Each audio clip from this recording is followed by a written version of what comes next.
Isolating terms in a formula. We want to take this formula and isolate the b so it becomes a b equals. Now let's look at what's happening. We have a multiplying 5, a multiplying 2, and a adding 3c.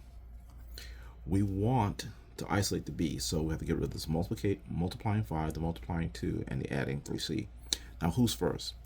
The ones that are on the outside first are the ones we want to handle. So the 5 is what needs to go first. So the multiplying 5, we'll get rid of that by using a dividing 5. So there's my dividing 5, and we get an a that's being divided by 5. These 5's cancel, and you're left with 2b plus 3c. And we no longer need the parentheses because the 5 is no longer multiplying by that term. Next, we have a multiplying 2 and an adding 3c. We want to get rid of the ones on the outside first, so it will be the adding 3c. So we need to get rid of that. How do you get rid of adding 3c? You use a subtracting 3c. And what you do on one side, you do on the other. Now, these two terms cannot be subtracted because they're not like terms. So we'll just put them next to each other. The a divided by 5 and the subtracting 3c. And that's going to equal the 2b.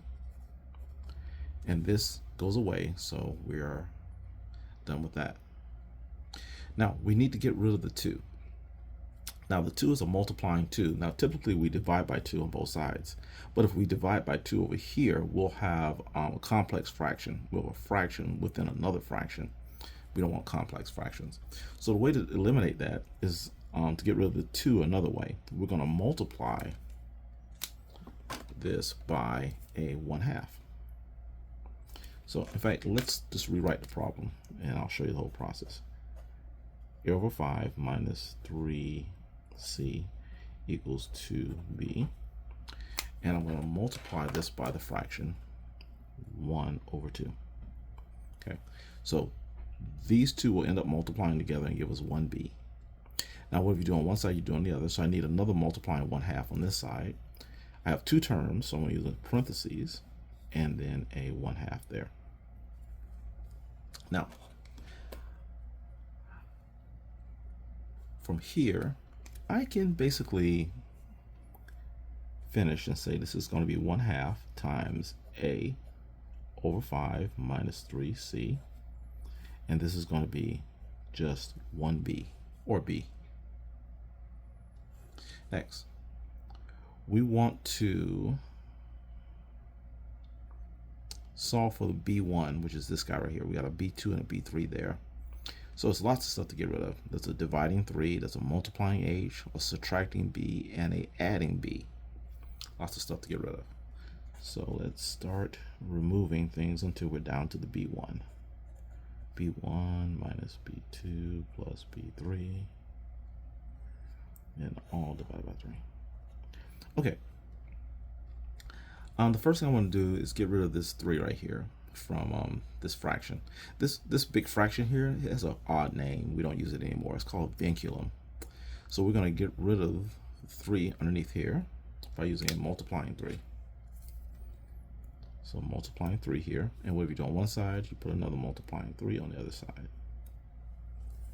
Okay, so 3 times a gives us 3a, and these two cancel each other out, and we're left with h multiplied with b1 minus b2 plus b3.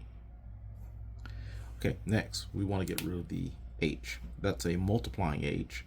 We're going to use a dividing h.